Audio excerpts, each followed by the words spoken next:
keluarga itu harus seperti apa yang disampaikan pramugari di dalam pesawat. Duit naik turun, rezeki naik turun, iman naik turun juga.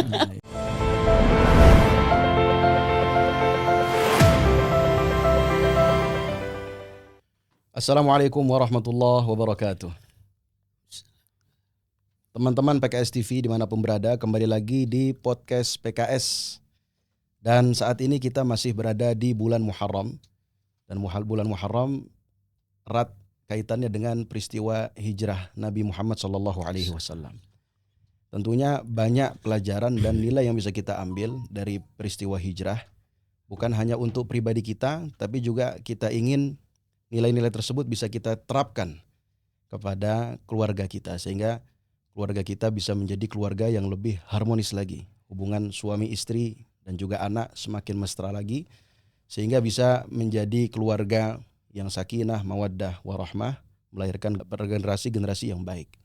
Atau tema yang akan kita angkat adalah bagaimana mewujudkan rumah tangga harmonis melalui nilai hijrah di bulan Muharram. Tema ini menjadi penting untuk kita angkat karena menurut data dari Badan Pusat Statistik dan juga Dirjen Badan Peradilan Agama bahwa angka perceraian tahun 2025 naik dari tahun sebelumnya. Tahun 2025 dicatat ada sekitar 438.000 kasus perceraian. Padahal tahun 2024 hanya 399.000. Nah, ini kan tentu angka yang sangat besar. Oleh karena itu, kita PKS sudah menghadirkan dua narasumber yang tidak asing lagi. Ya, yang pertama adalah Al-Ustadz Bendi Jaishur Rahman, praktisi parenting dan juga pemerhati rumah tangga yang tentunya sudah tidak asing. Assalamualaikum Ustaz. Waalaikumsalam. Gimana kabar Ustaz? Alhamdulillah khair. Gimana perjalanan dari Bambu Apus Ustaz ya? Tadi sempat ada acara dulu di Masjid WTC Sudirman. Jadi dari sana langsung kemari. Macet Ustaz? Lumayan, tapi alhamdulillah. Alhamdulillah.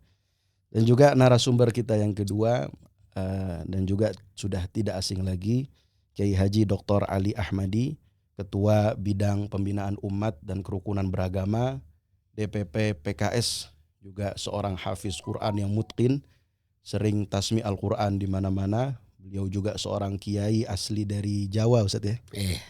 Asli dari kota mana Ustaz? Dari Pati. Dari Pati. Dari Jawa Tengah. Dan beliau juga merupakan pimpinan Pondok Pesantren Al-Hayah. Yang sekarang sudah ada sekolah tingginya Ustaz ya. STAI Al-Hayah. Sekolah Tinggi Al-Hayah Agama Islam. Sekolah Tinggi Agama Islam Al-Hayah. Al-Hayah. Ahlan wa sahlan Ustaz. Ahlan wa sahlan, insyaallah. Muharram selalu identik dengan hijrah Ustaz. Iya. Ini mungkin pertanyaan buat Ustaz Kiai Ali dulu Ustaz ya. Kita dahulukan yang lebih senior, Kiai kita. Dalam konteks keluarga Ustaz, bagaimana kita memaknai hijrah agar tidak hanya menjadi peristiwa sejarah tapi benar-benar menjadi gerakan perubahan dalam rumah tangga. Iya, bismillahirrahmanirrahim. Pemirsa semuanya yang berbahagia, yang dimuliakan Allah, bahwa jadi kita berikan akar dulu ya. Jadi hijrah ini memang sangat lekat dengan peristiwa penting, yaitu hijrahnya baginda Rasulullah SAW dari Makkah ke Madinah. Tapi dilihat dari keseluruhan, jadi tujuan besarnya ternyata memang sebuah perubahan yang luar biasa dalam struktur dan juga dalam konteks kehidupan secara keseluruhan, tempat ya, kemudian juga tradisi, peradaban dan seterusnya, pemikiran, dan pindah dari suatu yang lebih baik, lebih mulia, lebih menuju kesempurnaan. Dan tentu berskala pribadi dan berskala keluarga. Nah, disinilah letaknya. Kemudian jadi keluarga adalah pondasi, jadi kedua dalam strata pembangunan masyarakat. Jadi ketika pribadi-pribadi pada berhijrah, kemudian keluarga berhijrah, begitu maka kemudian secara pribadi juga menjadi baik dan keluarga nanti akan menjadi baik.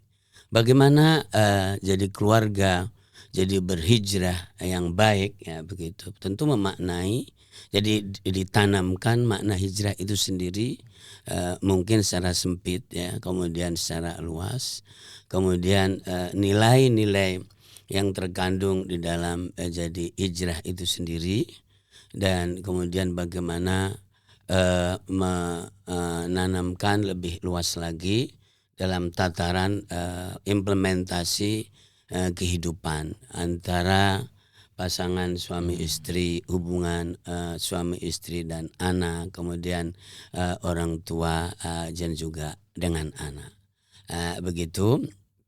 Lalu yang berikutnya adalah bagaimana jadi hijrah karena keluarga itu juga mempunyai dinamikanya, mempunyai problematikanya. Kalau tidak punya problematika nggak ada pahala juga kan, tidak ada dosa juga kan. Nah, jadi bagaimana bisa memberikan solusi-solusi praktis ya berdasarkan nilai-nilai hijrah tadi menjadi nilai-nilai solutif, kemudian keluarga bisa lebih bagus. Lalu kemudian yang berikutnya adalah bahwa menjadi kehidupan yang harmonis. Harmonis itu jauh dari konflik-konflik ya.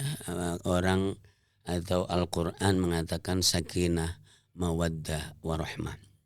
Ya.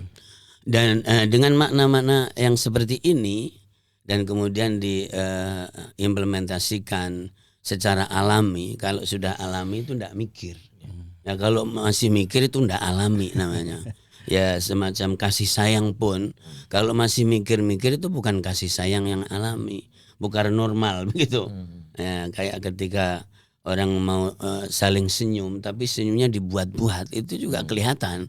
Tapi bagaimana ketika kasih sayang yang alami, komunikasi yang alami, harmonisasi yang alami, kemudian jadi keluarga yang saling jadi menghormati, menghargai, itu adalah sudah mentakwid atau membiasakan. Nah, jadi pembiasaan jadi peristiwa hijrah secara kata, kemudian memahami secara pemahaman, mengimplementasikan secara perbuatan di dalam rumah tangga dan kemudian menjadi terbiasa.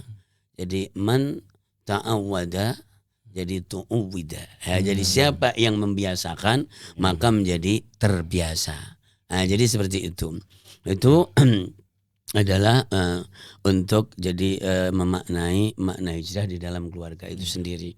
Dan ketika itu karena memang dalam konteksnya jadi mungkin keindonesiaan, dan Indonesia sangatlah menjadi negara yang contoh di seluruh dunia, khususnya jumlah penduduk. Dan kalau jumlah penduduk banyak, dalam konteks hijrah adalah sangat lekat dengan Islam, maka kaum musliminnya juga luar biasa banyak. Dan kemudian tadi sudah diangkat yaitu nilai atau jumlah perceraian meningkat, maka kita lebih penting untuk bisa memaknai hijrah ini secara aplikatif kekeluargaan jadi yang bagus. Jadi seperti itu. Baik. Tadi Kiai Ali Ahmadi sudah menyinggung bahwa memang nilai-nilai hijrah ini harus dibiasakan dalam rumah tangga, Ustaz ya. Sekarang pertanyaannya ke Ustaz Bendri. Kira-kira siapa yang perlu hijrah duluan, Ustaz, dalam keluarga? Apakah ada urutannya, misalnya suami dulu karena dia adalah kepala rumah tangga, atau istri dulu karena dia yang lebih dekat dengan anak-anak, atau seperti apa, Ustaz? Iya, poin pertama, kalau kita berbicara tentang hijrah secara maknawi kan berdasarkan dari apa yang sebenarnya isu yang muncul dari masalah menuju ke solusi. Itu kan yang kita lihat. Nabi misalnya berhijrah karena ada masalah yang didapatkan saat di fase Makkiyah, dan solusi Allah berikan adalah berangkat ke Madinah. Itu adalah solusi. Maka harus kenali dulu sebenarnya di setiap keluarga itu apa masalahnya sih. Kan masalahnya bukan sekedar perceraian, ada permasalahan yang lebih esensi dari sekedar cerai yang itu menjadi dasar kenapa munculnya masalah-masalah baru. Misalnya ketika Nabi memberi isyarat tentang fenomena akhir zaman, itu kan isyarat yang Nabi bicara akhir zaman kan bukan sekedar semata-mata urusan Dajjal turun, tapi kerusakan-kerusakan sampai sektor keluarga. Misalnya Nabi mengatakan la taqumus hatta yazharul fakhsha wat tafahush wal qati'atur rahim wa su'al mujawarah. Nabi bicara tentang fenomena akhir zaman itu diantaranya qati'atur rahim, terputusnya rahim atau kekerabatan. Sebagian ahli melihat ini sebagai isyarat apa yang jadi isu keluarga ini namanya disconnection. Disconnection adalah dasar kenapa munculnya masalah-masalah berikutnya, karena setiap orang disconnection menciptakan dua kondisi. Satu, lost connection, merasa sendiri, akhirnya depresi, bunuh diri. Akhirnya lost connection, memilih untuk bercerai. Yang kedua, new connection, selingkuh bermula dari sini. Ya, ada kayaknya koneksi kalau ngomong sama kamu, nyambung sama kamu. Jadi cerai sebagai bagian dari masalah yang muncul bermula dari rumah tangga yang dibangun, yang konsepnya serumah tapi tak sejiwa, bersama tapi tak terkoneksi, berkumpul tapi tak terhubung. Ini dasar pertama. Nah, kalau kita pahami dulu masalahnya ini, siapa yang harus memulai? Dalam konteks Islam, syariat itu tidak selalu berpikir menunjuk kepada person ayah, ibu atau anak. Kalimat Quran ku anfusakum itu menunjukkan bukan ayah yang dilihat sini, tapi kamu sebagai individu itu harusnya memulai. Kalau saya misalnya merasa, oh di keluarga saya ini ada masalah, itu harusnya saya yang lebih dulu menjadi pelopornya. Karena kalau kita lihat salah satu narasi yang menurut saya membuat keluarga itu tidak pernah bisa berjalan dengan baik, sebab dari dulu kita disibukkan dengan narasi sibuk mencari pasangan yang baik sampai lupa menjadi pasangan yang baik. Jadi kita ini sibuk mencari, sama Indonesia ini kan sibuk mencari pemimpin, lupa kalau kita harusnya menjadi saja. Nah, sehingga banyak dalam kaitannya, banyak dalam konteks kalau kajian-kajian parenting atau Pak Sutri, mereka lebih berpikir setiap kajian itu untuk nembak pasangannya. Misalnya nih kita ngomong gini, nanti langsung tembak nih, nyenggung aja misalnya peran seorang ayah. Nanti istri bilang nih, ayah nih harusnya berubah. Harusnya kan saya gitu. Saya mengkhawatirkan mental inilah mental yang disebutkan Quran sebagai mental al-mutaffifin. Kan kalau kiai kita tahulah wailul mutaffifin itu kan ayat tentang perdagangan. Ya alladzina dzaqtalu an-nasi wastawfun wa idza qalu awazanum yuksirun. Kalau minta ditimbang, minta sempurnakan. Tolong dong jangan kurangin. Tapi nimbang punya orang dikurangin. Mental ini mental yang sering hadir dalam pernikahan. Kalau dalam melihat pasangan, kamu kapan berubah sih? Kamu kenapa sih? Kamu tuh jadi pemimpin loh. Tapi kok giliran kita terima aku apa adanya. Cintai aku apa adanya. Maka saya selalu katakan, kalau hari ini siapapun yang mendengar, jangan pernah berpikir kajian ini menginspirasi buat pasangan saya nih, buat kamu. Karena setiap membahas kajian keluarga, saya selalu mengatakan kajian keluarga itu harus seperti apa yang disampaikan pramugari di dalam pesawat. Jika oksigen berkurang dan masker jatuh ke hadapan Anda, pakai dulu masker untuk kamu, baru orang sekitar kamu. Nah, masker yang itulah yang kita anggap sebagai penyelamatan diri dulu, baru orang lain. Masya Allah, luar biasa. Jadi ternyata masalahnya itu bukan hanya perceraian, Ustaz ya. Perceraian itu adalah akhir dari masalah-masalah yang sudah bertumpuk sebelumnya. Sudah banyak sekali masalah-masalah. Ya, akarnya tadi the main problem of family today is disconnection. Disconnection. Bahasa Qurannya, bahasa hadisnya qati'atur rahim. Rahim itu kan mewakili makna kekerabatan. Jadi sekarang tumbuh bersama tapi nggak terkoneksi. Rumah hari ini kan gitu, bapak di ruang tengah lagi ngerjain tugas kantor, ibu ruang sebelah lagi nonton drakor terbaru season 2, anak di kamar lagi main Roblox atau Mobile Legends. Tinggal bersama tapi nggak ada koneksi. Nggak ada koneksi. Sekarang apa langkah yang harus kita lakukan? Karena mungkin bukan kebanyakan atau mungkin banyak dari rumah tangga zaman sekarang yang polanya seperti itu, Ustaz. Karena ada gadget ya. Sehingga ketika ayah pulang ke rumah dia sibuk dengan HP-nya, ibu juga sibuk dengan HP-nya, anak juga sibuk dengan gadgetnya, Ustaz. Banyak yang keluarganya seperti itu. Kira-kira apa yang harus dilakukan agar lebih terkonek lagi dan lebih sakinah lagi? Iya, kalau kita ditanya apa yang dilakukan, Saya selalu memulai gini. Salah satu yang saya pelajari waktu saya menikah, 5 tahun pernikahan itu saya gonjang-ganjing sama istri. Sampai ada satu pertanyaan istri yang bikin saya berpikir keras. Istri nanya gini, Bi, mau dibawa kemana keluarga kita? Pertanyaan ini pertanyaan yang sering para suami sebagai keluarga gak bisa jawab, dan selalu jawabannya filosofis. Mengalir bagai air. Kalau ngalir ke sungai gak masalah. Yang repot ngalir ke septic tank. Ini banyak yang kayak gini. Pertanyaan ini kan membuat kita sadar ada yang salah dalam kita menjalani keluarga. Jujur, kita selama ini berkeluarga sibuk mendesain rumah tinggal tapi lupa mendesain rumah tangga. Kan awal nikah kita berpikir rumah tinggal. Nanti kayaknya bangunan bagusnya lantai 3 lantai, ada kolam renangnya, ada taman bacanya, itu rumah tinggal tuh. Tapi rumah tangga kan gak pernah kita desain. Misalnya habis subuh apa yang kita lakukan. Terus kalau weekend kita bersama ngapain. Terus nanti kalau kita udah tua, kita punya gak proyek husnul khotimah? Karena kan inspirasi dari surah Al-Furqan 74 itu ketika Allah mengajarkan doa, di ujungnya waja'anna lil muttaqina imama, berkeluarga itu harusnya punya kontribusi terhadap peradaban. Bahwa engkau berkeluarga harus menjadikan rumahmu bukan sekedar al-maskan, bukan sekedar al-madrasah, tapi ujungnya al-markaz. Ujungnya berkeluarga itu kan harus markaz. Bener-bener diskusi kita itu udah bukan lagi diskusi liburan mau kemana. Tapi diskusinya gini, kira-kira apa yang bisa kita lakukan untuk umat nih. Anaknya bilang, aku kan sudah jadi hafiz, aku aja yang ini bikin ini, Umi yang bikin ini, Abi, keren tuh. Itulah diskusinya keluarga Ibrahim kira-kira ketika pertama kali bangun Ka'bah. Nah, maksud saya untuk menuju ke sana itu kan mau gak mau dimulai dari kita mendesain rumah tangga dulu. Nah, mendesain ini dari hal yang sederhana, hal yang mungkin selama ini kita anggap sepele, yaitu kita seriuslah berkeluarga. Di antara serius berkeluarga seperti kita serius dalam berdakwah. Saya yakin di DPP PKS ini saking seriusnya, tahu nggak ciri DPP PKS ini serius apa? Sering rapat. Saya nggak pernah percaya seorang berkeluarga serius tapi nggak pernah rapat. Nggak pernah rapat. Kita ini baru rapat nanti menjelang anak nikah, menentukan sewa JCC atau Balai Kartini, menentukan mau sewa kira-kira cateringnya pagi sore atau siang malam, kan gitu ya. Yang punya duit itu baru itu yang. Tapi kan kita nggak pernah rapat nih anak nanti kira-kira sekolahnya dikemanain. Pernah nggak rapat kira-kira akhir pekan diisi dengan apa? Kita liburan kayak gini nih, ini liburan nih. Pernah nggak rapat kira-kira ngisi anak-anak yang pulang dari pesantren, nih Umi sama Abinya ngapain? Kalau saya ditanya apa yang harus saya pernah dimulai, mulai dengan serius. Seriusnya apa?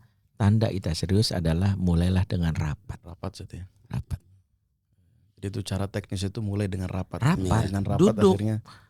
Ini kan gak pernah ngobrol selama ini. Kan sekarang mekanismenya berjalan seperti biasa aja. Suami pulang nanya, udah makan belum Mi? Anak-anak gimana? Selesai. Tapi pernah gak duduk bareng mengevaluasi? Pernah gak duduk untuk menceritakan nih anak kita gimana? Nih sampai tumbuh kembangnya gimana? Psikolog menyebutnya harusnya begini, tapi kok anak kita belum? Harusnya kan ada. Kayak gitu. Masya Allah. Luar biasa. Ini bisa kita terapkan para teman-teman PKS TV ini.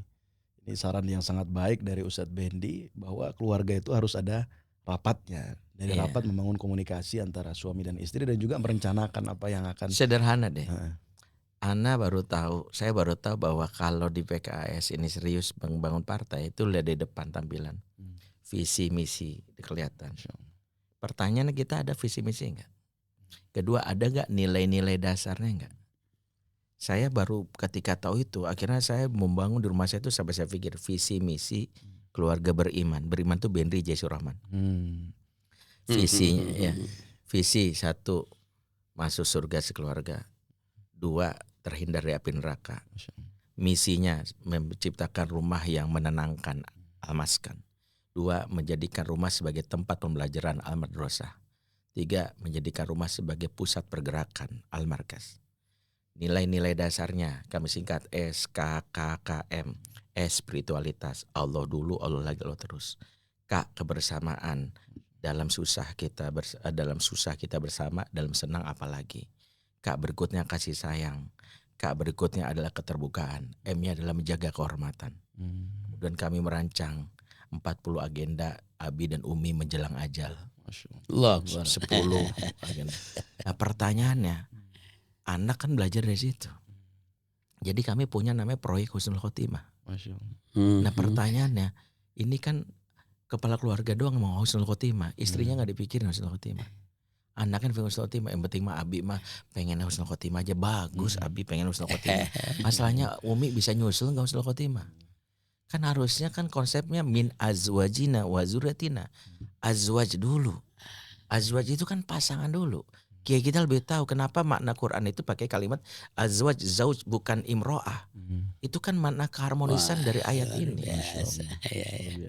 Dokter Aisyah Syati itu sampai nulis makna itu.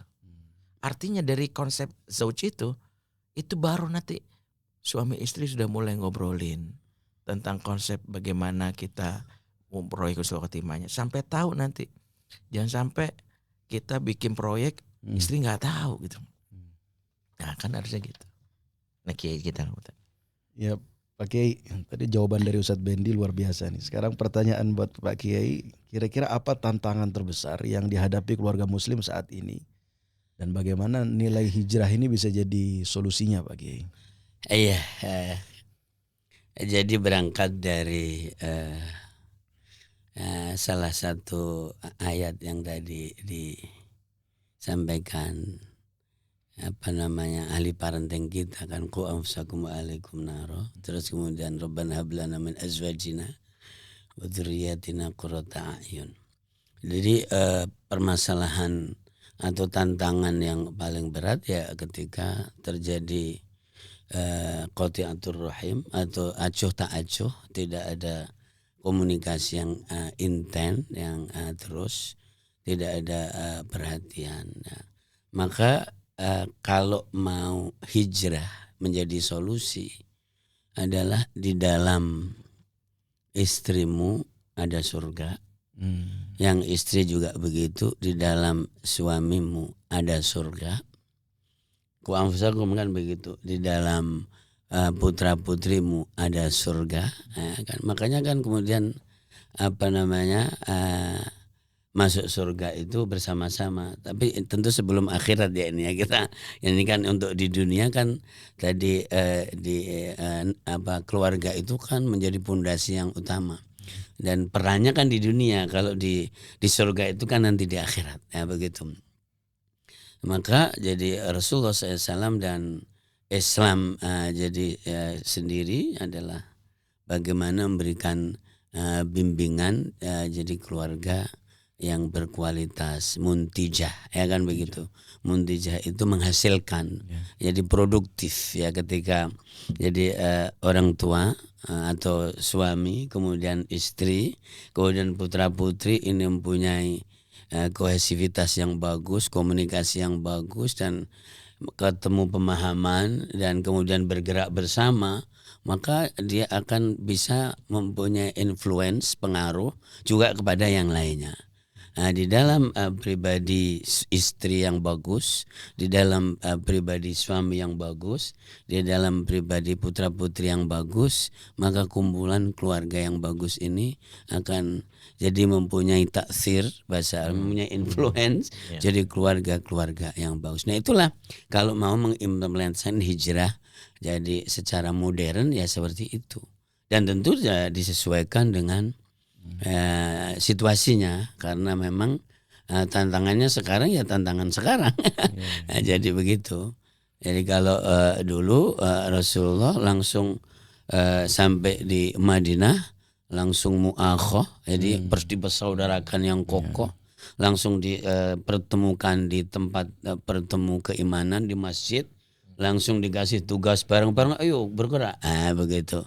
Nah ketika keluarga seperti itu maka itu juga cepat sekali, tapi memang harus dipahami ya secara baik ya begitu oleh banyak keluarga. Makanya memang keluarga ini harus menjadi keluarga yang muntijah atau usroh muntijah atau ahl muntij, karena dia akan bergerak atau berbuat Jadi menjadi para muhsinin muhsinat. Muhsinin muhsinat itu kan donatur. Donatur kebaikan maksudnya. Jadi keluarga ini bisa menjadi keluarga yang jadi mendonasikan kebaikan-kebaikan, akhirnya bisa mempengaruhi keluarga-keluarga yang lain. Jadi itu dengan cara yang sangat bijak ya, dan bagus dan alamiah ya, begitu. Insya Allah. Jadi harus menjadi keluarga yang muntijah Ustaz ya. Dan juga muhsinah, donatur kebaikan. Kembali ke Ustaz Bendi nih Ustaz. Mungkin salah satu tantangan terbesar keluarga yang bisa kita perhatikan zaman sekarang adalah media sosial Ustaz. Dimana dengan munculnya media sosial banyak standar-standar baru dalam kehidupan yang sebelumnya tidak ada. Sehingga ketika istri misalnya melihat konten-konten yang menampakkan kemewahan, akhirnya dia punya tuntutan yang lebih kepada suaminya. Ya kan? Lalu suami melihat konten-konten yang menunjukkan misalnya istri-istri yang berbakti sama suaminya, kok dia bisa seperti ini dan seperti itu, istri saya tidak bisa melakukan ini dan itu, akhirnya hal itu dituntut kepada istrinya, sehingga seringkali terjadi perdebatan-perdebatan yang sumbernya adalah standar media sosial. Padahal sebenarnya tadinya keluarga itu baik-baik saja. Gimana kira-kira Ustadz Bendi melihat hal ini Ustadz? Ya, memang salah satu yang kita lupakan adalah tentang masalah bagaimana memenuhi kebutuhan nafkah yang hari ini merasa nafkah itu ada sebatas materi. Bahwa nafkah yang diberikan suami kepada istri adalah saya sudah nafkahi kamu, ada uang. Nah, tapi kita lupa nafkah itu kan sebenarnya bagaimana memberikan kebutuhan manusia yang terbagi menjadi 4. Yang sebut namanya nafkah terkait dengan akliyah. Berarti seorang suami juga memberikan hak supaya istrinya belajar. Disitulah istri yang tidak sibuk dengan belajar, dia sibuk dengan konten. Karena tidak ada diberikan hak. Kadang-kadang takut tersaingi, kok istrinya belajar terlebih pintar kurang ajar. Padahal cerdas itu adalah tanggung jawab bagi seseorang untuk memberikan kepada orang lain. Karena belajar itu kan tuntutannya, ibadah terlama itu justru belajar. Kalau nikah itu setelah akad sampai selamanya, kalau belajar itu dari buayan sampai liang lahat. Artinya kan tuh ibadah paling lama itu belajar, tidak terbatasi sampai seseorang setelah menikah. Nah, setelah itu istri tidak diberikan nafkah, pasti sibukannya dengan lain kedua. Nafkah terkait dengan fisik, makanan itu sudah diberikan. Yang ketiga nafkah berkaitan dengan nafs, jiwa, qalb, diberikan kesenangan. Nah, ketiga nafkah berkaitan dengan ruh ya. Rumusnya sederhana. Ketika manusia ruhnya itu tipis, pasti materinya meningkat. Ketika ruhnya meningkat, maka dunia dianggap sia-sia. Artinya poin ini menjadi salah satu pembelajaran bahwa ketika kita hanya fokus kepada pemberian, mendesain keluarga hanya yang penting saya sudah berikan uang, saya tanggung jawab terhadap yang namanya nafkah, tapi kita nggak bertanggung jawab kepada keluarga terhadap ruhiyah, maka ruhiyah itu tidak mengarahkan seseorang kepada apa yang diterima. Akhirnya dia tidak punya yang namanya daya furqan atau daya filter. Itu membuat akhirnya kata si ini, kata si itu. Kan harusnya kalau dia ruhnya bagus, dia akan meyakini ini qala Allah atau qala Rasulullah. Itu selesai sebenarnya. Nah, sehingga ketika keluarga tidak fokus kepada ini, itu kepada urus asupan ini, pasti dia akan disibukkan dengan yang lain. Seperti itu. Masya Allah. Sekarang kita ingin berbicara masalah pola komunikasi dalam keluarga, Ustaz. Ini pertanyaan ke Ustaz Ali dulu, Ustaz ya. Kira-kira bagaimana pola komunikasi yang dapat menjaga keharmonisan antara suami dan istri, Ustaz Ali? Ya, Masya Allah. Jadi kalau di dalam Al-Quran kan jadi terfokus pada jadi sakinah, mawaddah, warahmah itu akarnya ya, dan itu pasti adalah pasti harus ada rasa cinta ya. Jadi mahabbah istilahnya. Jadi kullama izdadatil mahabbah, setiap jadi tambah rasa cinta, maka perhatiannya juga akan nambah. Karena tidak mungkin jadi orang yang memperhatikan itu udah cinta. Man ahabba syai'an kathura dzikruhu. Jadi siapa yang mencintai sesuatu pasti akan diperhatikan. Hammuka biqadri ma ahammaka. Perhatianmu terhadap sesuatu, jadi maka tergantung seberapa kamu menganggap sesuatu itu penting buat kamu. Keluarga ini penting banget. istri penting banget. Ada orang-orang tidak bisa pisah dari istri. Jadi penting karena kalau dalam bahasa Jawa itu garwo. Garwo itu seligaring nyowo. Ya gitu. Apa itu artinya Ustaz? Separuhnya nyawa. Oh, separuhnya nyawa. Jadi makanya tidak bisa. Ya, jadi itu adalah istri. Maka adalah penting ini dari sisi luarnya, dari sisi komunikasi fisik. Bagaimana dengan komunikasi maknawi, rohani, ya kan, kemudian imani. Dan itu adalah merupakan jadi tanggung jawab yang tadi bilang pintunya di situ ada pintu pahala, pintu surga. Wa fi imra'atika shadaqah. Di mulutnya ada sedekah. Wa fi budni ahadikum shadaqah. Nah, ini semuanya. Jadi ada kesempurnaan di situ dan menjadi penyelamat. Nah, ini dari istri dulu penyelamat karena tidak hadis Tirmidzi, hadis sahih, tidak akan ada seorang kepala rumah tangga masuk surga kecuali digelayutin itu gundeli istri dan anaknya. Nah, kan begitu. Maka harus diperhatikan jadi istri. Tentu perhatiannya bukan sebatas tadi karena nanti akan menjadi musaidah atau artinya yang menemani untuk sukses, menemani untuk berdakwah, menemani untuk berbuat. Nah begitu juga nanti komunikasi dengan anak, dialogis lah yang inti. Dan itu pangkalnya adalah dari cinta dan mas'uliyah, syu'urul mas'uliyah. Jadi merasa ada responsibilitas jadi terhadap anak. Dan anak ini adalah corong, begitu juga jundi atau prajurit. Jadi prajurit kebaikan pasti bagaimana hubungan yang bagus, contoh-contoh di dalam Al-Quran, tentu dalam hadis Rasulullah SAW. Jadi dialogis yang bagus, dialognya jadi memang yang modernnya kayak yang kekinian lah begitu. Jadi ada equality, ada kesamaan, tapi jadi tetap menjaga akhlaknya kan begitu. Ya karena ada jadi memuliakan itu karena dia orang tua, karena umurnya lebih tua, karena dengan ini semuanya. Jadi memahamkan ini semuanya, tapi intinya sebetulnya memang berangkat dari cinta, kemudian ihtimam, artinya memperhatikan, lalu kemudian jadi diarahkan kepada sebuah peran. Jadi harus ada aktivitas, activity, begini. Dalam ilmu tazkiyatun nafs atau ilmu tasawuf, maka jadi anggota tubuh ini kan jundinya hati. Nah begitu.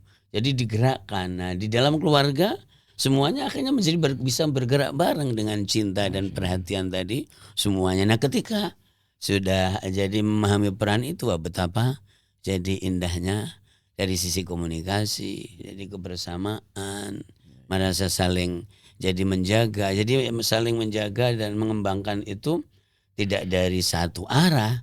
Yang bapak juga punya itu, istri juga punya itu, anak-anak punya itu, betapa jadi hebatnya menjadi keluarga yang tersibghoh dengan makna hijrah 1448 Hijriah. Jadi bahwa komunikasi itu harus berangkat dari cinta dan juga perhatian dan menganggap bahwa pasangan kita itu penting. Karena seringkali kita nih nggak mau melibatkan pasangan kita, istri kita, karena sudah menganggap istri saya nggak penting gitu. Kadang-kadang sering kalau usia pernikahan sudah 10 tahun, 20 tahun gitu kan. Atau istri menganggap suaminya nggak usah lah dilibatin suami saya masalah hal ini. Jadi dan yang indah kalau sudah umur 60 harus justru lebih cinta dan lebih perhatian, bukan karena physically. Kalau physically kan wajar tuh, masih umur berapa Pak Ustadz tuh umur wajar. Tapi ketika ini saya di umur segini runtang-runtung tahu nggak? Jadi pergi naik bis bareng, meskipun saling nuntun karena sudah asam uratan kan. Jadi gitu. Jadi diperhatikan di ini dan seterusnya. Ya begitu. Ustadz Benny nih tadi terkait dengan komunikasi. Kira-kira bagaimana sih kita menyampaikan kritik ke pasangan kita ketika ada hal-hal yang mungkin mungkin tidak serak dengan kita. Bagaimana cara menyampaikan kritiknya agar keharmonisan rumah tangga itu tetap terjaga. Iya. Konsep komunikasi ya Sutri, seingat saya Quran itu pakai kalimat wa'asirhunna bil ma'ruf. Jadi kan kalau dalam keluarga itu ada 3 relasi. Kalau komunikasi ortu dan anak, Allah lebih banyak menyebutkan dengan falyaqulu qaulan sadida. Itu ortu dan anak. Kalau anak ke ortu fakullahuma qaulan karima. Tapi ketika berkaitan dengan suami istri disebutkan wa'ashirun, tidak memakai kaulan, tapi ashir artinya bukan perkataan. Sebenarnya di sini menunjukkan bahwa segala modal untuk membuat kamu memahami, mencintai dipakai, makanya kelingan mata, senyuman. Kalau kaulan itu kan terbatas kata-kata. Makanya relasi Pak Sutri tidak sekedar kata-kata, sekedar isyarat, karena bahasanya bukan udah Quran wa'ashiruhun ashir. Itu menunjukkan interaksi muasyarah. Nah, konteks ini yang penting untuk kita pahami. Yang kedua, kata ma'ruf itu sendiri, izin nanti kayak kita meluruskan, yaitu dari kata, ada akar kata di kata uruf. Kebaikan yang sesuai dengan uruf inilah yang sejatinya harus kita pelajari, bahwa latar belakang kita menikah itu kan membawa uruf masing-masing. Uruf ini kan dibedakan berdasarkan beberapa aspek. Uruf pertama adalah saya lahir dari keluarga yang berbeda. Yang pertama pola asuh yang berbeda. Yang kedua saya lahir dari jenis kelamin berbeda. Yang ketiga saya lahir dari budaya yang berbeda. Saya lahir ketiga dari latar belakang pendidikan berbeda. Maka salah satu kesalahan kita dalam menikah termasuk saya adalah tidak mengenal urufnya. Sehingga saya tidak tahu kenapa istri saya itu kenapa sih berantakan banget ini.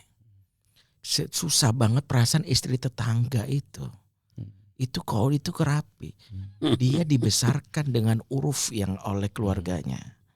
Sementara istri kita dulu jangan-jangan ratu di keluarganya, nggak pernah melayani. Kemudian dia tumbuhlah. Disitulah kita akhirnya merasa kecewa. Karena kita merasa ta'aruf itu pranikah. Padahal menikah itulah ta'aruf yang sebenarnya. Ta'aruf sebenarnya itu justru setelah nikah. Kesalahan kita adalah kita menyangka sudah ta'aruf pada saat kita nyetor ke murabi kita. Inilah ya, padahal itu ta'aruf perdana. Setelah nikah itu baru kita kenal ta'aruf next levelnya. Oh ternyata suami saya itu bukan yang gak sayang. Kepala dia gak pernah mendapatkan kasih kata-kata mesra dari bapak ibunya. Ada seorang yang lulusan pesantren, lulusan kampus ternama. Dia sering mengkaji tentang hadis berkata-kata lembut kepada istrinya. Tapi ternyata maaf, dia sendiri gak pernah ngomong sayang, masa I love you. Kenapa? Karena isi kepala dia, dulu bapak ibunya gak pernah ngomong gitu. Kan fakiru syai la yu'ti. Seseorang gak punya, dia gak bisa memberi. Isi teko seseorang itu dikeluarkan itu tergantung isi tekonya. Kalau dia kopi, isi kopi. Kalau dulu masa kecilnya selalu dibilang gini, bodoh kamu, tolol kamu, anak siapa sih kamu, maka dia walaupun memahami hadis tentang berkata-kata mesra, modal ini gak ada. Disitulah muncul kecewa. Kecewa hadir karena kita gak kenal uruf. Makanya ta'aruf next level itu bukan seperti yang selalu kita lakukan kalau ada daurah Pak Sutri. Siapa seberapa kompak, mata ditutup, tanya istrinya makanan favoritnya apa, bakso kompak. No. Maka yang ta'aruf seperti ini baru level 1. Ta'aruf yang membuat kita nanti memahami itu adalah ketika kita tahu tentang utang pengasuhan yang dulu bapak ibu yang hadir, luka pengasuhannya, inner childnya. Tahu nggak dulu kenapa suami kita itu selalu nggak pernah mau menghadapi orang, dia introvert. Karena dulu dia punya bapak yang otoriter yang selalu bilang diam kamu. Kita nggak kenal itu, dia bilang kamu tuh gimana sih laki-laki maju ke depan. Tapi kita nggak pernah mengenalinya. Nah, maka bukan tentang bagaimana mengkritiknya sebenarnya. Kalau mengkritik itu gampang.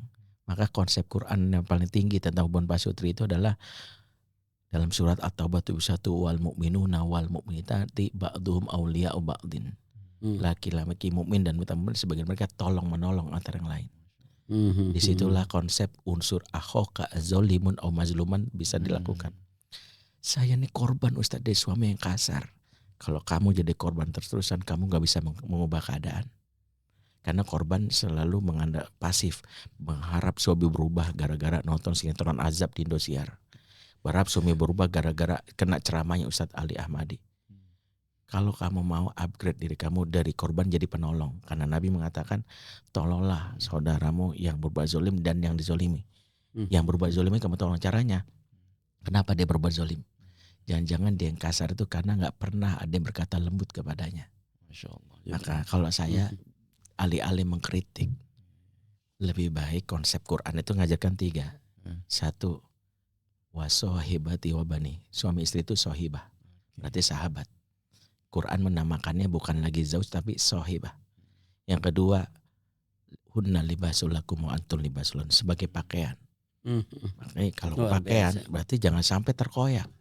Sitter berarti menutupi aib.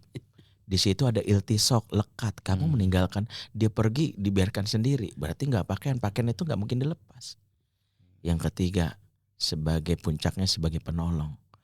Suamiku yang kasar ini karena mungkin ibunya nggak pernah memeluk dia waktu kecil. Istriku yang dulunya biasanya baper ini karena nggak pernah dapat sentuhan ayah yang mengatakan, jadilah ayah bagi istri yang mungkin hari ini kekanak-kanakan. Jadilah ibu yang hari ini bagi suami yang hari ini mungkin kelihatan karena bisa jadi kita berasal dari latar belakang keluarga yang berbeda, maka kenalilah sampai seberapa jauh kita mengenal pasangan kita. Masya Allah, luar biasa. Tapi ada orang yang tidak bisa ngomong I love you. Iya. Misalnya ana uhibbuk itu kayaknya berat banget. Padahal itu bahasa penting. Iya. Jadi meskipun awalnya kepaksa juga nggak masalah. Betul. Iya. Itu kena kiai karena dulu dibesarkan, karena dia dibesarkan dengan pola asuh yang memang tidak ada di kepala dia itu. Manusia itu kan mengucapkan sesuatu sesuai dengan apa yang dia pelajari masa kecilnya. Saya nggak mungkin ngomong bahasa Cina kalau saya nggak pernah mendengar orang ngomong Cina. Tahu-tahu saya nggak mungkin saya ngomong Arab kalau saya nggak pernah ngomong bahasa Arab. Saya nggak mungkin ngomong bahasa cinta kalau di sekitar saya nggak ada yang ngomong I love you, ibu nggak ada. Yang saya dengar dari bapak saya dulu kecil adalah bodoh kamu, bikin malu keluarga, anak nggak tahu diri. Saya taunya gitu. Makanya begitu saya baca buku kitab ini I love you apa di kepala saya nggak ada. Uhibbuka fillah tuh nggak ada di kepala saya. Maka saya bukannya nggak tahu. Maka pahamilah sebagian mungkin di antara kita yang mengkaji, dia udah aktif di UPA bertahun-tahun, dia udah lama terlibat dalam kegiatan dakwah, tapi kok kelihatannya masih nggak mesra. Ini bukan masa mesra, urufnya dia, urufnya dia besarkan dan pola asuh seperti itu. Tapi tadi sebentar konteksnya masalah kalau terjadi bagaimana menyampaikan kritik. Jadi gini, kalau misalnya bisa tindakan Pak Ustadz. Jadi gini, ya kalau diambil dari Rasul, kalau misalnya sekedar salah membuatin teh misalnya, masa teh keliru pakai micin misalnya, saking cintanya, sini bareng-bareng betul. Bareng-bareng kita cicipin misalnya, itu terjadi Ustaz, terjadi bahwa jadi dibuatin teh saking senengnya keliru ngasih micin, terus sini itu ada, padahal ya Allah gitu. Ya sebenarnya kalau dari sisi menyampaikan sesuatu pasti ada dalam konteksnya. Misalnya salah satu kisah misalnya Ummu Sulaim yang dia ingin menyampaikan sesuatu pada suaminya begitu anak-anaknya ada yang wafat misalnya. Itu kan salah satu pelajaran. Di situ yang dikenali apa? Kebutuhan dasar laki-laki itu satu kebutuhan visual, kebutuhan perut dan di bawah perut.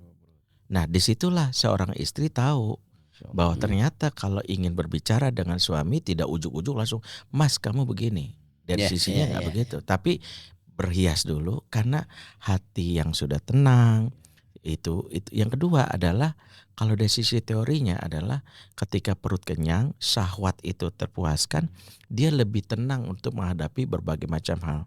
Beberapa riset misalnya, ini kita mengkaji misalnya dari riset. Kalaupun mau ngobrol sama suami dari sisi istri ya, dia harus tahu bahwa menyampaikan ke suami itu punya ego. Maka kalau menyampaikannya nanti ada namanya teorinya I message not you message. I message itu gini, saya merasa beda dengan gini. Abi kenapa sih malas banget kalau setiap hari? Abi kenapa sih main handphone? Itu you message.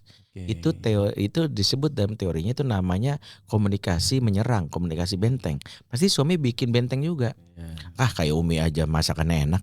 Akhirnya konflik. Yang benar kan pakai I message. I message itu rumusnya 3. Umi seneng deh. Perasaannya sebut. Kalau itu perilaku yang diharapkan. Kalau Abi pas pulang mandi dan bantu-bantu Umi. Masya Allah. Jadi itu dampaknya. Jadinya tuh anak-anak ngeliat kita tuh kompak. Jadi itu dari sisi teorinya itu ada. Tapi kan kita masuk ke situ itu sebelum kita kenali dulu suami kita itu modelnya kayak gimana. Nah, makanya pembahasan tentang menyampaikan itu ada. Misalnya Ummu Sulaim itu jadi salah satu ukurannya. Makanya kalau istri pulang dia dandanannya pakai daster bolong 3 ya, pakai gitu ya. Udah gitu pakai parfumnya minyak si nyong-nyong kan gitu ya, baunya aja apek. Si suami langsung balik ke badan. Tapi dia nggak masak buat suaminya. Dan sampai nanti ada bagaimana berbicara itu maksimal 15 kata. Salah satu nggak boleh lebih dari 15 kata, kalau nggak suami tidur, apalagi bisa berhubungan. Makanya kan yang kedua, kenali salah satu kebutuhan dasar suami itu pride itu isti'zaznya dia merasa dibanggakan. Makanya kalimat yang membuat suami itu bisa adalah Umi seneng banget bisa jadi istrinya Abi. Makasih ya, kalimat makasih itu cara membuat suami itu makasih ya Abi, kemarin sudah beliin bakso Malang di dekat rumah. Itu 15 kata gak nyampe. Yang berikutnya maaf. Maaf itu bukan menunjukkan kita salah. Maaf itu mengetuk pintu jiwa dia untuk terkoneksi. Makanya dalam hadis sampaikan Sofia, Nabi itu fama zala ya'taziru ilayya. Nabi itu karena tahu bahwa Sofia pernah diledek karena dia keturunan Yahudi, Nabi sampai fama zala ya'taziru, selalu minta maaf. Apakah Nabi salah? Enggak.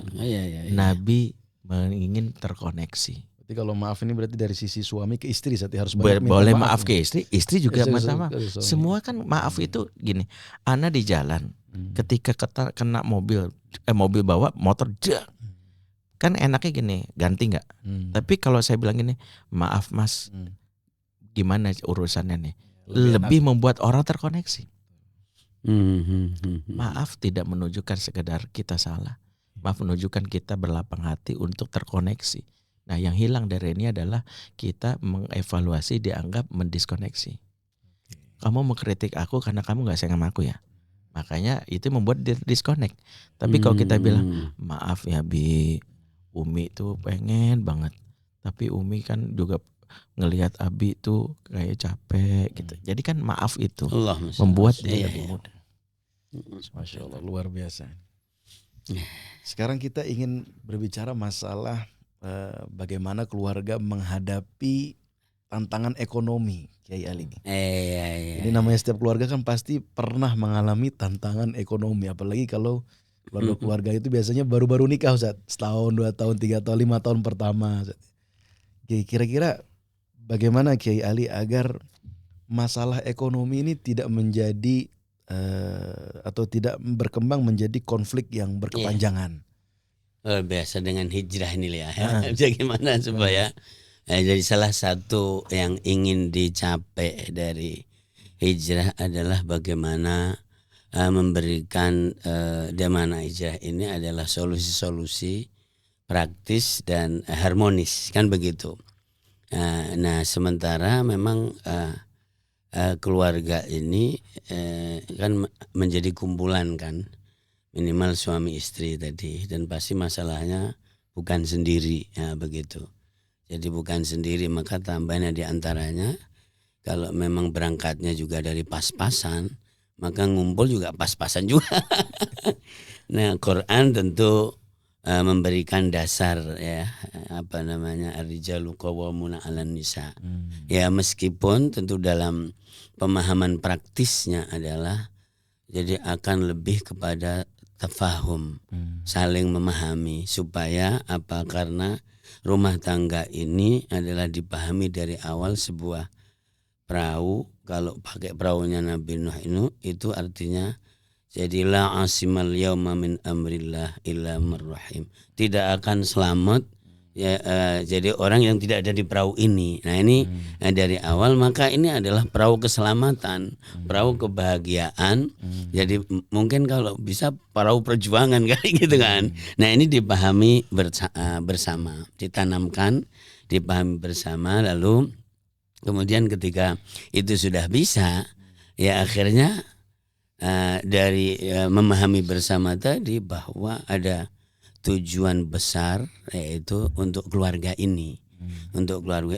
Ternyata yang namanya rizki itu naik turun juga, duit naik turun, rizki naik turun, iman naik turun juga, bahkan cinta naik turun. Nah ketika ini dipahami, apalagi kalau sekarang dalam kondisi jadi geopolitik tidak baik-baik aja kan begitu kan, ekonomi tidak baik saja, itu juga termasuk cara mengajak untuk memahami tadi, sehingga nanti tuntutan juga tidak terlalu lebih, dan karena paham, meskipun minta itu juga boleh, karena istri Rasul juga pernah ngajuin naikin uang ongkos beli bakso kan gitu kira-kira. Jadi Al-Ahzab.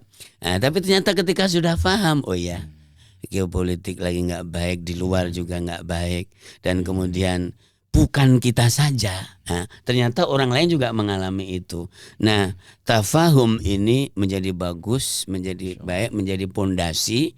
Jadi sulit apapun keluarga, maka tidak akan menimbulkan permasalahan. Ada segini dinikmati bareng, begitu. Naik dinikmati bareng, dan seterusnya dengan meningkatkan bersama di keluarga itu. Oh, jadi konsepnya konsep tafahum, Kiai ya. Konsep tafahum. Ustadz Bendri, terkait dengan kehidupan zaman sekarang nih, di mana ada pasangan suami istri yang menikah, yang bekerja, sama-sama bekerja. Gaji istri lebih besar, atau mungkin suaminya ini bisnis, istrinya kerja kantoran yang punya penghasilan tetap. Ya suaminya ini bisnisnya lagi kurang baik-baik saja, apalagi zaman sekarang kan. Sehingga yang menopang kehidupan keluarga itu istri. Biasanya ini menjadi akar konflik, salah satu yang kedepannya akan menjadi akar konflik. Kira-kira apa sikap kita, wabil khusus sebagai laki-laki, kalau kita berada di posisi itu? Kita yang tidak punya penghasilan atau kurang pasti penghasilan, tidak pasti, sedangkan istri punya penghasilan yang pasti dan juga besar. Iya.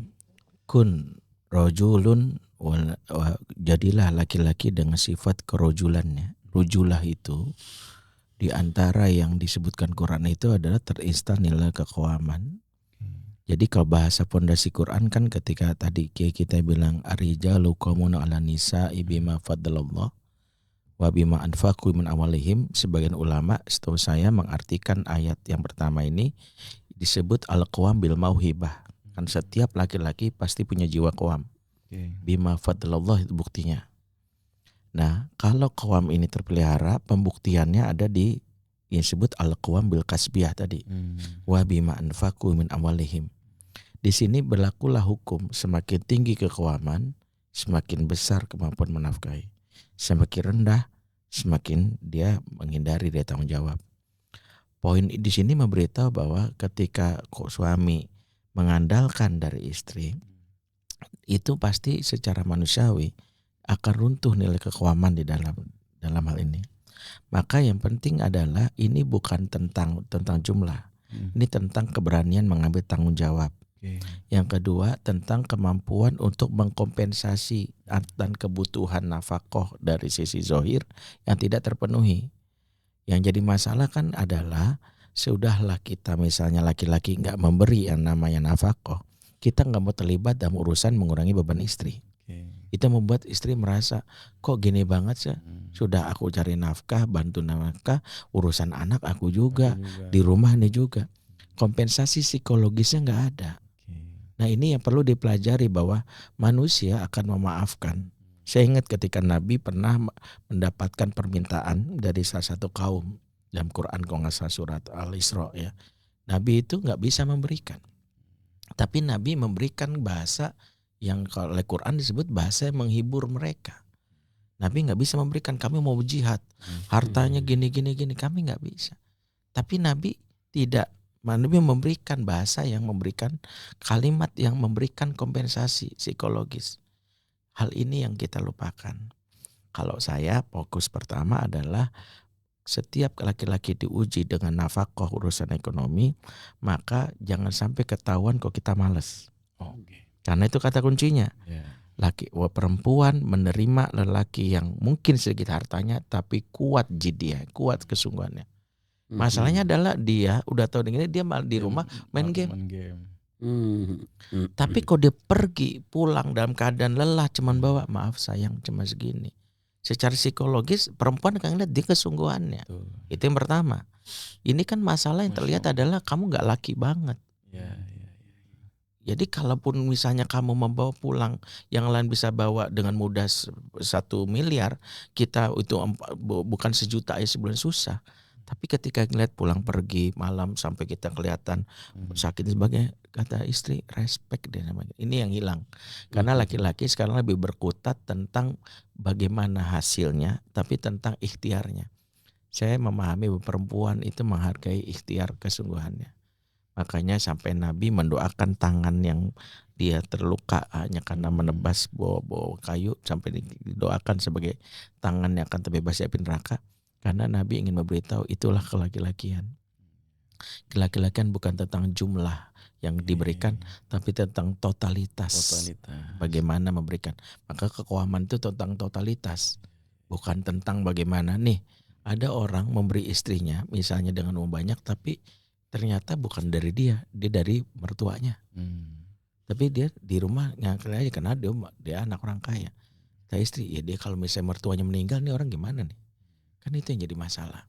Yang kedua, poin ini penting. Sejarah menyebutkan tidak ada dalam fakta sejarah Islam suami istri yang cerai karena ekonomi. Peristiwa Amul Munqata'ah itu peristiwa setahun para sahabat itu diboikot. Ekonominya belangsak lah istilahnya kayak sekarang. Gak bisa punya akses.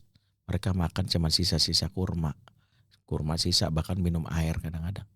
Tapi saya membaca sejarah di tahun itu nggak ada istri menggugat cerai suami. Tahu nggak apa? Karena sejatinya dalam syariat Nabi yang menyebabkan cerai itu bukan komunikasi dan ekonomi. Itu yang sering kita anggap sebagai penyebab utama. Kalau komunikasi penyebab utama cerai, maka Nabi Ibrahim udah lebih dulu cerai sama Hajar karena nggak pernah komunikasi. Tuh ditinggal lama saja. Iya. Kalau komunikasi ekonomi penyebab cerai, para sahabat yang miskin udah lebih mencerai. Nabi memberitahu dalam hadis riwayat Imam Ahmad, Sahih Nasai Al-Albani, ma tawadda ithnani fafurriqu bainahuma illa bidzambin yuhdisu ahaduhuma. Tidaklah dua insan yang saling cinta, saling mesra, kemudian berpisah alias bercerai, kecuali karena dosa salah satu di antara mereka. Jadi jangan menyibukkan diri untuk mencari nafkah, ternyata gara-gara mencari nafkah, nafkahnya haram. Itulah yang menjadi cerai. Maka ada yang kaya sekarang kok malah itu karena kamu kaya tapi sumbernya tidak baik. Sumbernya haram. Insya Allah jaga keberkahan. Kalau kita setiap hari tidaklah mampu menafkahi dengan besar, tapi menjaga diri dari hal yang Allah benci, itu juga cara menjaga keluarganya.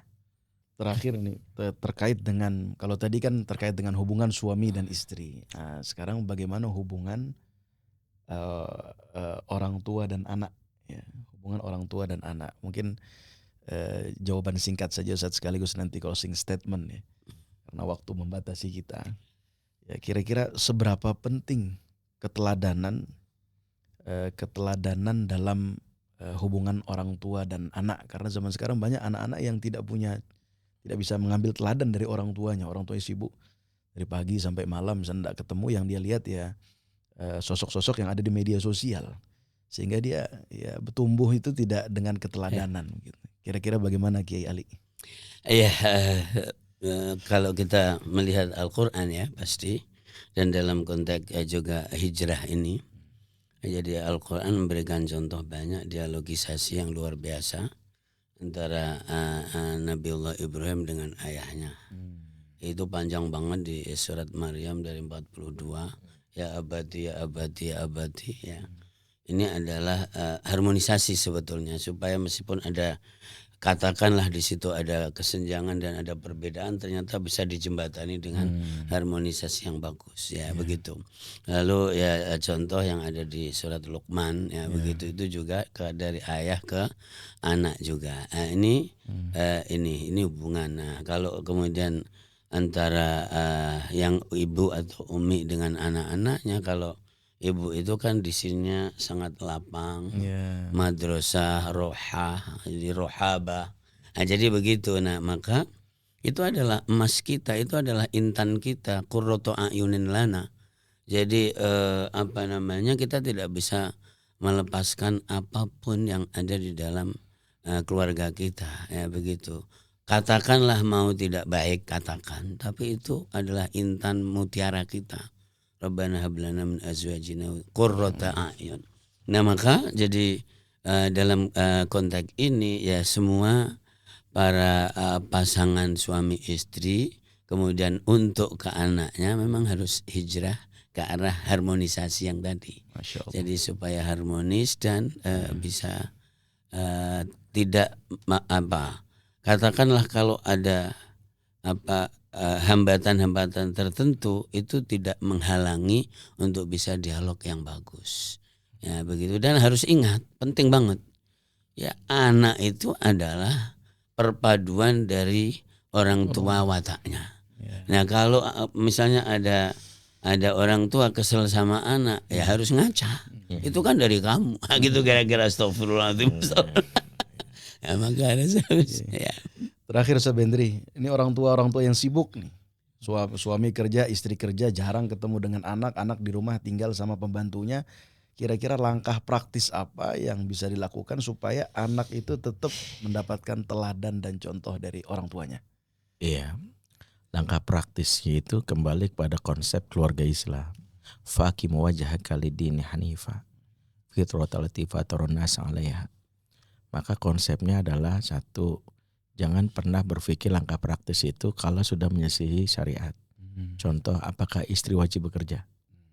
Kewajiban mana? Artinya jangan berpikir langkah praktis yang seolah-olah menyelesaikan masalah. Kalau saya mengikuti syariat aja dulu. Kalau mengikuti syariat ada masalah, itu hak Allah. Karena syariat itu bukan tentang hasil pengasuhan. Pengasuhan kok kalau bicara hasil, itu maka bapaknya Ibrahim lebih layak mengklaim di akhirat. Tahu Ibrahim enggak? Tuh, saya bapaknya. Nah, apakah dia bisa masuk surga? Enggak. Kalau pengasuh bicara hasil, maka Nuh gagal karena anaknya yang untuk karena kafir. Kita itu selalu berpikir langkah praktis, padahal anak kita masuk pesantren soleh, tapi di akhirat ibunya ditanya, apa buat anak mau pesantren? Ibu ngapain? Saya nggak tahu, saya dihisap. Maka saya nggak punya jawaban langkah praktis dulu sebelum menjalani tanggung jawab parenting kita. Karena kalau kita membiarkan langkah praktis, maka orang lupa tanggung jawabnya. Pada di akhirat dihisap itu adalah kulukum mas'ulun an royati. Allah. Dia dihisap. Nah, anakmu soleh, tapi nggak ada peran membuat apa. Nabi Yakub ketika bertanya pada anaknya, mata bun ba'di. Kalau kita jawabannya paling nak budullah. Anaknya enggak, nak budu ilahaka wa ilaha abaika Ibrahim wa Ismail wa Ishak ilahan wahida. Kan ribet banget. Kenapa nggak langsung jawab nak budullah? Anak-anaknya Yakub ingin memberitahu, bukan tentang Allah saja yang kami sembah, tapi dari jalur mana Allah kami sembah itu. Dari jalur bapak, jalur kakek. Pertanyaannya kan kita, anak kita soleh di pinggir jalan. Pas upak sama Ustadz Sona, bapaknya nggak ngajarin. Dia liko sama sana, solehnya karena likonya. Nggak pernah sama bapaknya, nggak pernah sama ibunya. Di akhirat bisa jawab nggak kita? Di sekolah kan di IT kita bangga, tapi bapaknya nggak pernah bangga. Yang masuk surga gurunya, bapaknya dihisap. Makanya pengasuhan jangan bicara hasil. Kalau enggak nanti nanya langkah praktis. Pengasuhan itu bicara tentang proses. Wa qul i'malu fasallallahu malakum wa rasuluhul mu'minun. Usaha aja kamu. Makanya kata kuncinya, jadilah ortu ulul azmi. Masya Allah. Sebagaimana Nabi ulul azmi sungguh-sungguh udah mengasuh walaupun anaknya sesuai harapan, ortu ulul azmi. Makanya konsepnya adalah jangan menyerahkan ke orang, tapi sungguh-sungguh aja. Baik, terima kasih Kiai Ali dan juga Ustadz Bendri. Ini sebenarnya banyak sekali yang masih ingin kita gali dan ingin kita bahas, tapi karena waktu membatasi kita, Ya mau tidak mau kita selesaikan pertemuan atau podcast kita sampai di sini. Sekali lagi terima kasih, luar biasa materinya untuk teman-teman PKS TV. Sampai jumpa lagi di episode berikutnya. Wassalamualaikum warahmatullahi wabarakatuh. Waalaikumsalam. Oke. Allah.